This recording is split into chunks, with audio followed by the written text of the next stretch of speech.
The snow was crimson beneath Victor's boots. Bodies scattered like broken dolls across the frozen battlefield of Tsaritsyn, 1919. But this wasn't another tale of reds versus whites. This was about the men history erased soldiers who fought for neither Lenin nor the Tsar, but for something far more desperate. Survival itself. Viktor Petrov had been a schoolteacher before the world exploded. Now he clutched a rusted rifle, leading what remained of the 47th Independent Battalion, men without a flag, without a cause, forgotten by every side. They called themselves the Lost, and for good reason. History would never remember their names. Move faster, Viktor whispered harshly to his men as machine gun fire erupted behind them. They weren't running from the Bolsheviks or the White Army, they were running from both. Deserters, traitors, cowards, that's what the history books would call them. But Viktor knew the truth was far more complex than any textbook would dare admit. 3 years of civil war had shattered Russia into 1,000 pieces.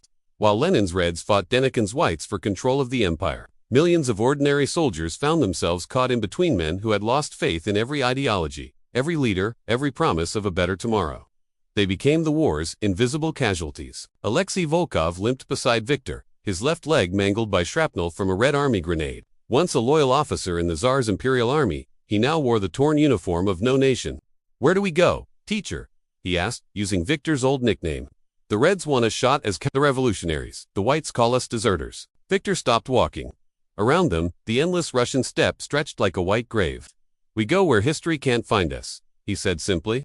It was then that he made a decision that would save his men, but erase them from all records. They would become ghosts, living phantoms of a war that consumed everything in its path. The plan was desperate but brilliant.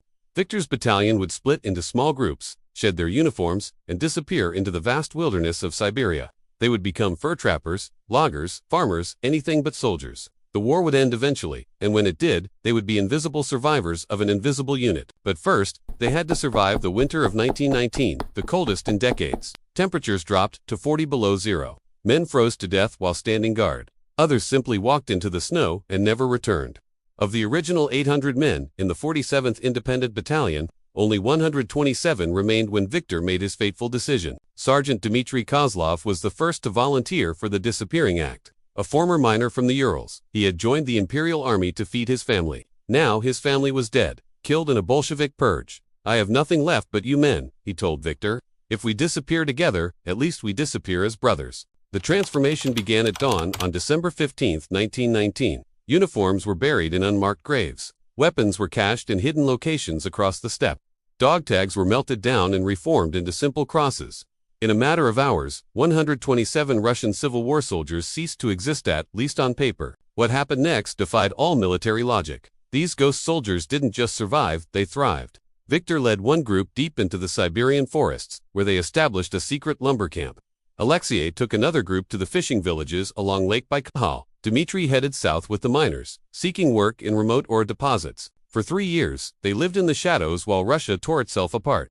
The Red Army won the Civil War in 1922, but Viktor's men were already building new lives under false names. They married local women, adopted orphan children, and slowly integrated into communities that asked no questions about their past. The most remarkable part, they stayed connected through a network of coded letters and secret meetings. The scattered remnants of the 47th Independent Battalion maintained contact for decades. They called it the Brotherhood of Ghosts, men who had died officially but lived unofficially, bound together by their shared disappearance. Viktor himself settled in a remote village near Irkutsk, where he returned to teaching, though now he taught the children of farmers and trappers instead of Moscow aristocrats. He married a widow named Katya and adopted her 3 children. To his new family and community, he was simply Teacher Viktor, a quiet man with kind eyes and mysterious scars. The secret began to unravel in 1943, during World War II. The Soviet Union desperately needed experienced soldiers to fight the Nazis. Local authorities discovered that several civilian men in remote areas possessed extraordinary military knowledge. When questioned, some of the ghost soldiers broke down and confessed their true identities. Stalin's NKVD launched a massive investigation called Operation Phantom. They uncovered evidence of the 47th Independent Battalion and the systematic disappearance of its members. What they found shocked, even hardened Soviet investigators. These forgotten soldiers had not only survived, but had become model Soviet citizens. Viktor was arrested on March 3, 1943, in front of his students. As NKVD agents dragged him away, he looked back at the children he had taught for over 20 years. "Remember," he called out, "history is written by those who survive to tell it.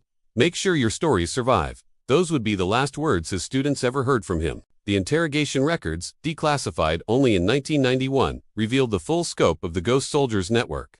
Dmitry had become a respected mine foreman who had increased productivity by 300%. Alexei had revolutionized fishing techniques on Lake Baikal. Dozens of other disappeared soldiers had become teachers, doctors, engineers, pillars of their communities. But Stalin's paranoia was absolute. Despite their contributions to Soviet society, the ghost soldiers were branded as enemies of the state for their deception. Most were executed or sent to gulags, where they died anonymously, disappearing for the second and final time. Their families were forced to disown them publicly. Viktor died in a Siberian labor camp on January 12, 1947. His last letter, smuggled out by a sympathetic guard and discovered decades later, contained a haunting message. We became invisible to survive the Civil War, but history made us invisible forever. Perhaps that was always our fate, to be the soldiers that wars forget. The final twist came in 1995, when Victor's adopted daughter, now an elderly woman named Anna, discovered a metal box buried beneath her childhood home. Inside were the preserved records of the 47th Independent Battalion, names, dates, locations, and detailed accounts of their secret post-war lives. Victor had created a hidden archive of the forgotten. Anna spent the rest of her life tracking down descendants of the ghost soldiers, piecing together their remarkable story. She discovered that children and grandchildren of these invisible men had become some of Russia's most accomplished citizen scientists, artists, politicians, all carrying forward the legacy of the disappeared battalion. Today, a small memorial stands in that remote village near Irkutsk. It bears no official recognition, no government approval, just a simple stone carved with the words, "To the teachers we remember." Local residents maintain it quietly, understanding that some stories are too important to let history erase completely. Subscribe to our channel to discover more incredible stories of forgotten history. These hidden tales of courage and survival deserve to be told, and your subscription helps us uncover the truth behind history's greatest mysteries. Hit that subscribe button and ring the bell, because every forgotten soldier deserves to be remembered. The ghost soldiers of the Russian Civil War remind us that history is written by the victors, but lived by the invisible. In a war where millions died for competing ideologies, 127 men chose a different path. They chose to disappear rather than destroy, to survive rather than conquer. Their legacy lives on in the families they saved, the communities they built, and the children they taught to remember that every story matters, even the ones history tries to forget. Tell us which country or city you're watching from. See you in the next video. Bye.